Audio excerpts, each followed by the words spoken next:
Hi again. I have to apologise for sometimes the video and the audio gets out of sync in the second half of my videos. I haven't been able to solve that problem with this particular software I'm using. Perhaps if I bought and paid for a more expensive piece of software instead of using the free stuff, I might have a better result. But this one works all right for the moment. Seeing that I'm a pensioner, I'm on superannuation, I've got fixed income, I've got to watch how I spend my money. Since we moved to New Brighton and bought this house that we're in now, we had to redecorate it all the way through and put in a new kitchen, so we spent quite a lot of money on that. So I'm only authorised to spend what she who must be loved and obeyed at all times authorises me to. Happy wife, happy life. Anyway, growing up in Blenheim, New Zealand, in a small town. Blenheim had, when I was growing up, Blenheim had about 14,500 people in it. So it was a fairly small place. Everybody knew each other, and you couldn't get away with much because everybody knew what you were up to. And of course, my mother had an opinion on everything that was going on in Blenheim.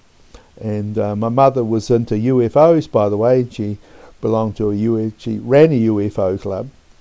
And I remember one night we were looking out our back window out towards the back door out towards the west, and there was this bright star in the sky, and Mum was totally convinced it was a UFO when it was actually the planet Venus. But she wouldn't be told it was the planet Venus. So she's never seen a UFO. She says that she has, but I don't think she'd ever seen a UFO. Anyway, that was my mother, and she was a character in her time, and that. However, that's what I grew up with. But we had a lot of fun really as kids, because we lived in a street where there was a family down the road, and there were about 4 daughters and a son. 3 daughters. I think there were 3 daughters and a son.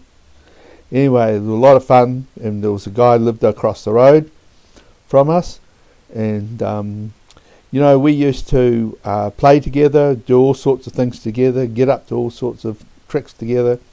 We even made 8mm movies together, because Mum got involved with got an 8mm movie camera, and we made 8mm movies, and we went down to the Wairau Bar, which was the river mouth of the Wairau River, and we did one where my younger brother Greg dressed up as a Nazi officer, and the boy down the road, he was a German soldier, and Wayne and me, Wayne from across the road, and me, we were British soldiers, and there was all this going on, and it was fun. We had a lot of fun doing that. And then we made another one around Blenheim called The Green Fungus, and Greg, my brother, was the mad professor, and with the green fungus that did all sorts of things.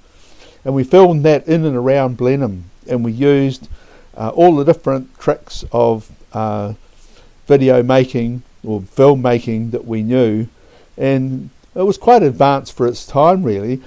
And we couldn't put sound in with it because we didn't know how to do sound in those days, so it was a silent movie, but it was a lot of fun. And I remember my friend Gil Barker at school, when he saw that movie, he thought that I should have gone into the filmmaking business, because he became a senior producer with the NZBC, New Zealand Broadcasting Corporation, making movies and producing programs for TV, NZTV. And we did a video in Christchurch in about 1985, a police video together, which I found that was a lot of fun too. And I learned a lot about video making. And that, of course, that led to, because my friend Sarah will be watching this, she acted in a video that we made at Kaikoura Valley High School in the late 1980s, if she remembers that. And we had a lot of fun making that one too. And unfortunately, the video was lost because a guy borrowed the copy and never returned it to us. But it would have been great these days to watch it. And anyway, had a lot of fun doing that. And my brother in Blenheim has that copy of The Green Fungus, and I wouldn't mind getting a hold of it and transcribing the 8mm movie to DVD and put it on Facebook, put it on YouTube, because it was a great memory. We have got a lot. There's quite a few 8mm movies of when we were young and the things that we got up to, and great memories. And it's a pity that I don't have access to those now. So that and one of the things that we did, we made this cart that we had the cabin of it was completely enclosed. We called it the stagecoach. It was quite a heavy thing, and it took about 3 kids to push it down Linton Street. But we lived on the corner of Hutchison Street, which was a main street, Blenheim, a lot of traffic there. But Linton Street was a quiet street, so you could push a cart down the street and not get in the way of any traffic or anything. And once we had John from down the road, he was steering the thing from inside, and we had 3 guys pushing it, and we were going flat stick, and then he got the steering wrong and the thing went over on its side with him in it. That was a bit of an adventure. However, and the other thing that I had a paper run that went out into the country towards Woodburn, which is the air base, about 5 miles or about 10 to 12 kilometres west of Blenheim. And this was along one of the roads that led out that way.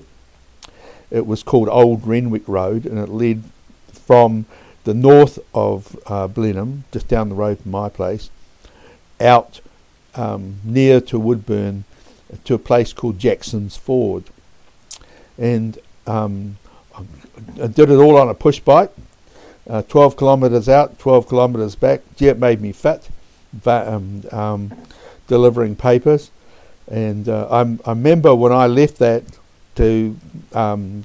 run to stop and go and do my training down at Wigram for the civil aviation. The guy that took over from me, he had a Honda 50, and he did it on a Honda 50. So that's I did it hard on a bicycle, but then that's all I had in those days. So that was an adventure in itself. And I met 2 old ladies who lived in a house down the way and mowed their lawns for a while. And I remember on a farm just not far from our place on the outskirts of Blenheim, they had racehorses, had trotters. And I remember learning to ride one of the horses called Queen, and it was a trotter. So you had to really get it to go real fast to get it into a gallop. And I remember riding along Old Renwick Road, and you'd have to continually get it to go away from home, get it to gallop. And I remember stopping at the lady's place to talk to them and tied the horse onto their fence. And the horse got away from the fence and broke part of the fence. And I was in a bit of a dog box for that. But anyway, we caught the horse and I rode it back home. There was another time when we were riding home and I was galloping the horse along the side of the road, and a large truck went by and the horse shied, went along on its, suddenly veered off to the side, and I ended up hanging on to the side of the horse, and eventually I fell off onto my backside, bumped along the road on my backside. That wasn't a very pleasant experience. At least I didn't break anything. And anyway, there was a guy in the truck caught up with the horse, and I just walked that horse all the way home. So that was my horse riding experience. And I remember being on my first wife's brother's farm and rode one of his horses, and the horse would gallop, and that was all right, but he'd gallop straight towards a fence, and I didn't know whether he was going to stop at the fence or try to jump over it. So, but I didn't have proper riding boots on, so I found that I used to get real sore ankles in the front, sore shins at the front from the spurs, from the whatever you put your foot into, stirrups. Anyway, so those were some of my adventures and that. So growing up in Blenheim, I think we had a pretty good childhood. We didn't have very much. We weren't a very affluent family. And, for one thing, when we bought it, we had an old house. When I was at primary school, Blenheim School, we had an old house about 10 minutes walk from home. And I'm sure that old house was haunted. I hated being there, didn't like it. And then we ended up moving from that house and moved to a house where we were living the rest of my time in Blenheim in Hutchison Street. It was a 2-bedroom house, and it didn't have a hot water service, which was unfortunate for me growing up as a teenager, not being able to have hot showers every morning, and I suffered for that. But however, we got through, we survived, and we didn't think we had a very bad childhood. I remember my father, he bought this little Austin 7 in 1959. He bought this little Austin 7, and I remember that we went 50 miles out west to Lake Rotoiti, which is quite a lake resort west of Blenheim, and we had Mum, Dad in the front, Greg and me in the back with the carry cot for my little brother on our knees, and we travelled in that little Austin 7 all the way up to Lake Rotoiti. Had a good time up there, and then travelled all the way back. Went up to the snow actually, and first time I've ever seen snow. And that was a great experience. And then Dad bought this Ford B4, which was the model after the BA, the Model A, sorry, and that was a very reliable car because Dad had taken it all the way around the South Island at some stage, never missed a beat. But Dad would take the back seat out, and we'd go out west to a place called Waihope Valley, which was the Waihope River, and Dad would collect driftwood for the fire, load up the back seat with driftwood, and then us kids would all be sitting on the wood all the way home. And there are people, Greg's friends, who remember that, and remember sitting on that wood, and the adventures we had with Dad, because Dad would take all us kids everywhere when we went anywhere, and that was really great. And I learned to drive. I started learning to drive in that car, and then Dad then afterwards got a 1949 Vauxhall, and I got my driver's license in that car, driving around Blenheim. And I got my driver's license on the first time too, which was really great. So anyway, that's a little bit more musing about my childhood in Blenheim, and I just hope that this video, the sound sync, hasn't gone out of sync, but if it has, I just apologise for it. But however, that's another little bit of my musing about life in Blenheim.